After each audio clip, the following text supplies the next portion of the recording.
Hey guys, and welcome to a new video on this channel. I'm Szabi from CodeRevolution. So today I will be showing you how to use the custom curated RSS feeds plugin in a use case. So today I will be starting a series of videos, and these videos will show you a separate use case for this plugin. So let us get started.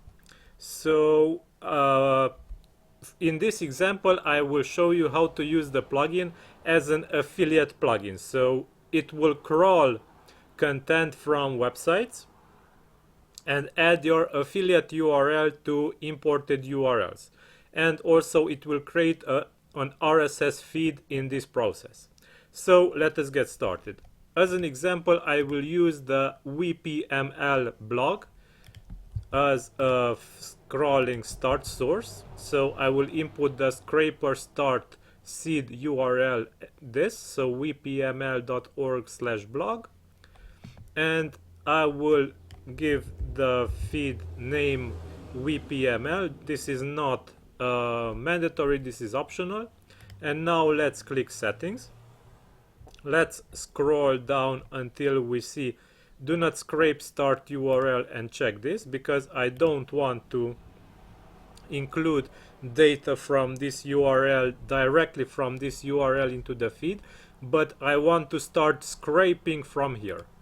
And seed page crawling query type, we can set visual selector, and the plugin will show us the page we entered, and we can highlight and select from where we wish to start crawling. So if we select an example link here, we should go and click this, or we can go ahead and click other links if we are interested. So let us go ahead and click it.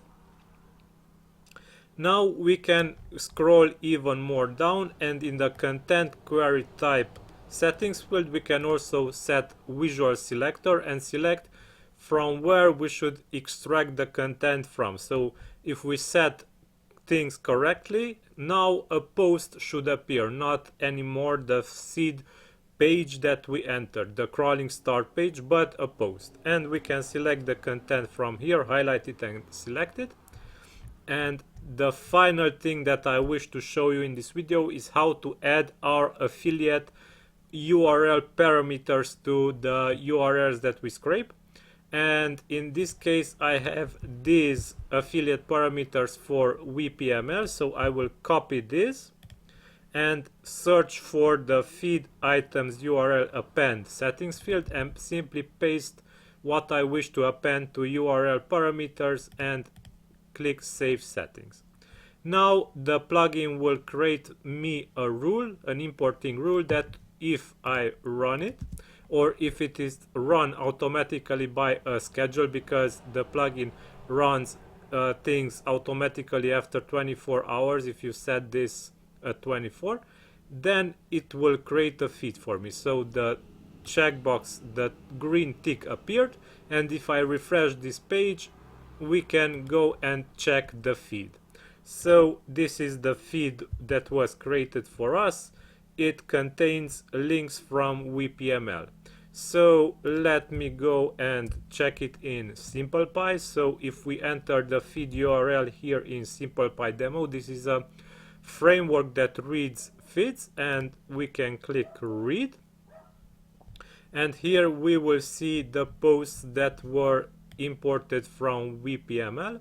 And if we go to a URL that was scraped as a post title, we will see that it's the post URL, and here we will get also the affiliate parameter that we added here in plugin settings. So if you remember, we added here in feed items URL append parameter, and it was appended to the URL that the plugin imported and added in the RSS feed. So here it is, the full RSS feed. This can contain anything that you wish that the plugin will scrape, and it will also add your affiliate parameters to it. I hope you enjoyed this video. I will link into this in this video's description the URL where you will be able to find the plugin, so where you will be able to find the custom curated RSS feeds plugin. And yeah, until next time, don't forget to subscribe to this channel because I release new videos each day at 8 p.m. GMT. So thank you very much for staying until the end of this video. And yeah, stay awesome, stay safe, have a great day, bye bye.